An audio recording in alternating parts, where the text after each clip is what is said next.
Tahukah kamu di Solo ada sebuah tugu yang berbentuk seperti lilin? Tugu lilin yang aslinya bernama Tugu Kebangkitan Nasional ini berada di Kelurahan Pedumping, Kecamatan Lawean, Solo, Jawa Tengah. Sejarah Tugu Kebangkitan Nasional ini berawal dari kedatangan Dr. Sutomo dan Dr. Setiadi yang berkunjung ke Solo pada tahun 1933.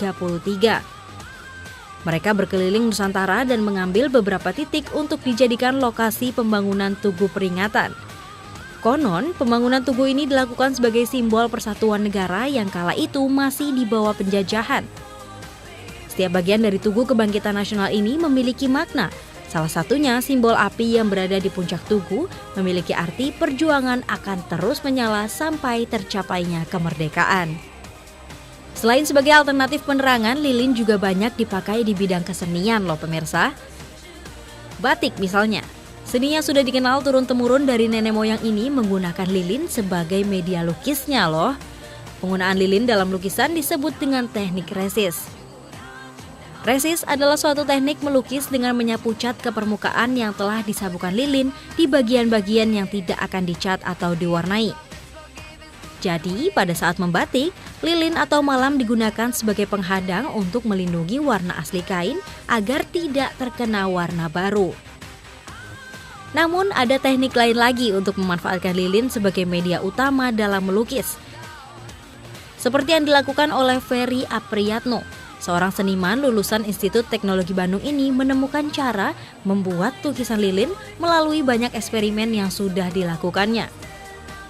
Hingga akhirnya terciptalah lukisan-lukisan indah di atas kanvas dengan menggunakan cat dari lilin. Wah, menarik sekali ya!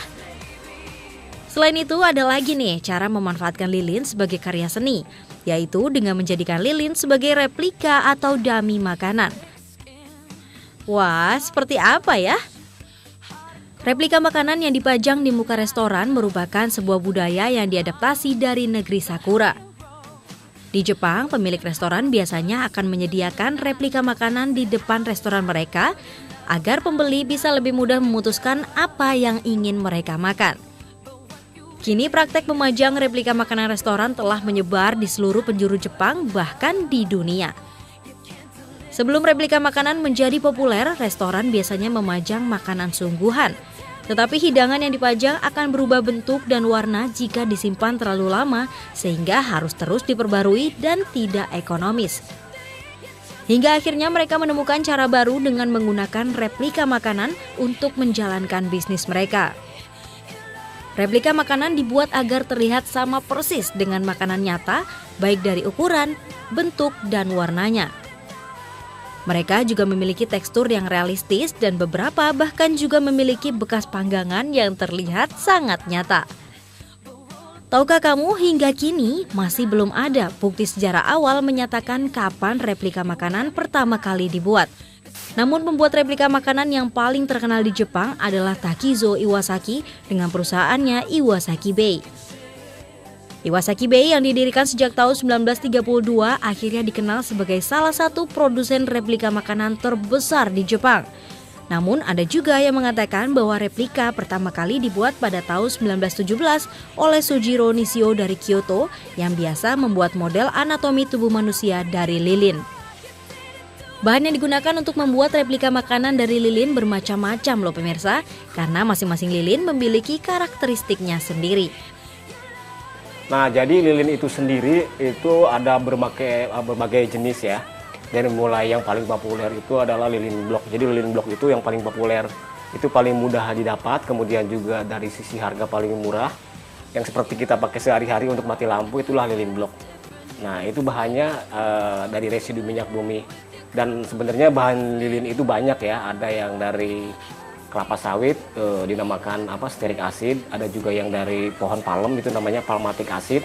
Nah, kegunaannya juga hampir sama lah mereka untuk lilin-lilin fungsi ya. Ada juga jenis lilin lebah, yaitu dari sarang lebah, biasanya digunakan untuk aromaterapi. Nah, kemudian juga ada lilin yang transparan, namanya lilin gel. Cuman sayang 2 tahun terakhir ini udah tidak beredar lagi di Indonesia ini. Selain lilin, bahan lain yang digunakan diantaranya adalah silikon cair untuk mencetak makanan yang ingin dibentuk dan pewarna untuk membuat replika makanan serupa dengan makanan aslinya. Pewarna yang digunakan pun beragam tergantung dari replika makanan yang akan dibuat. Kita butuh pewarna. Nah, pewarna itu ada 3 jenis ya. Itu yang pertama pewarna memang khusus untuk lilin, itu bentuknya serbuk. Kemudian yang kedua itu bisa menggunakan krayon. Jadi kalau ada krayon-krayon bekas itu bisa digunakan. Kemudian pakai cat minyak untuk melukis. Penggunaan lilin untuk replika makanan ternyata tak terbatas hanya untuk restoran loh. Replika makanan ataupun replika benda lainnya bisa digunakan sebagai souvenir untuk berbagai acara. Kira-kira sulit tidak ya membuat dummy makanan? Mau tahu cara pembuatannya? Tetap di Ayo Cari Tahu karena sebaiknya kamu tahu.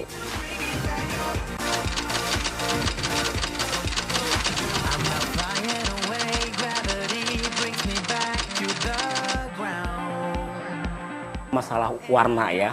Karena kalau bentuk itu udah jelas biasanya udah akurat karena kita dicetak dari makanan aslinya ya.